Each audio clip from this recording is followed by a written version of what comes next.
Okay, this video is how to change your engine shutoff cable in a Catalina 30. So the first thing you want to do is get into your engine, find your shutoff cable, which is this guy right here.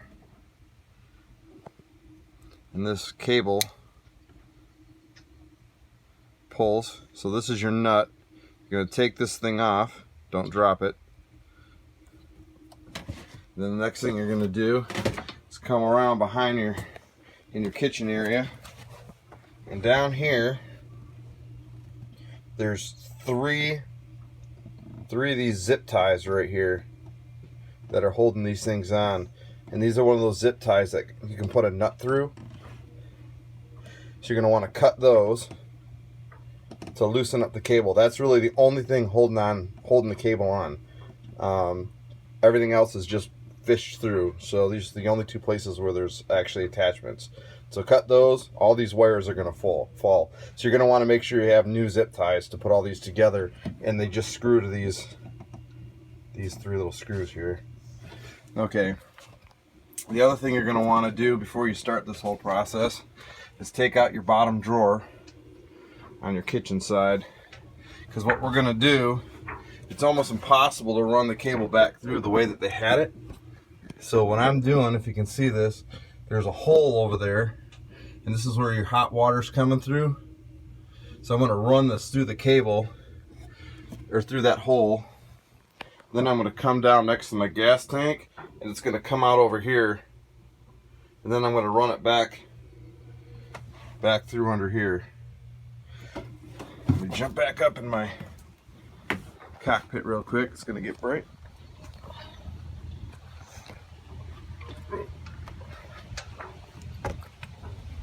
Okay, so in your locker here, next to your control panel, so what I'm doing is, the old one used to run through that hole right there, and you have to fish it through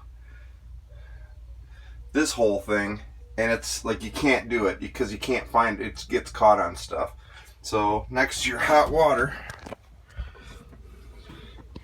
tank here, there's that hole, if you can see it.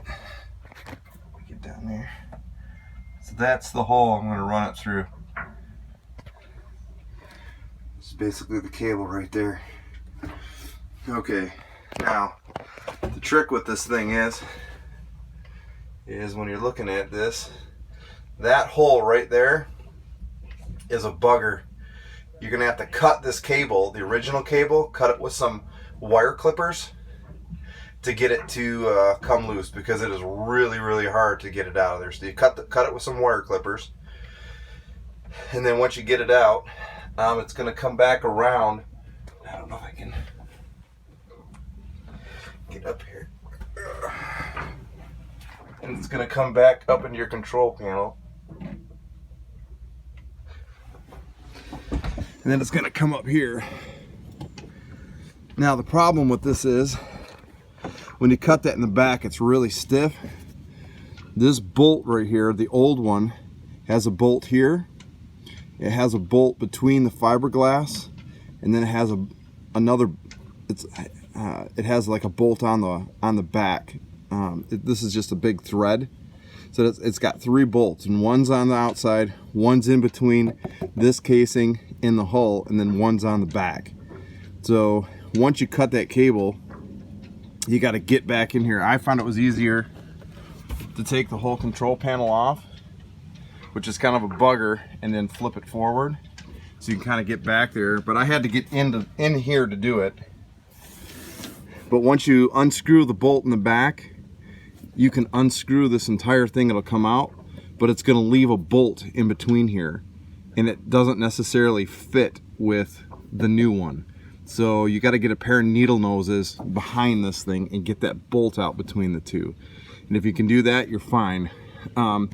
This cable is really, really, really stiff, and this cable here has about a metal sheath that's about 6 inches long that doesn't bend. So what I ended up having to do when I fed the new one through, because I couldn't bend it enough to get back to that hole, there's a little tiny hole, but if you make it about 2 inches long, you can angle the cable back up towards that thing. And that's it. Once you kind of get it in there, and it's a bugger, once you get it in there, you run it. I just kind of ran it down and back to that hole. So that's the trick. Look for your little hole that your hot water is going through, and then fish it again. Fish it through this bottom drawer, and it'll come out over here next to your gas tank. That's it right there. And then you can feed it right up through there, and you'll see it come through. You can just grab it and then bring it right back up to your engine. And that's how I did it. Hope this helps somebody.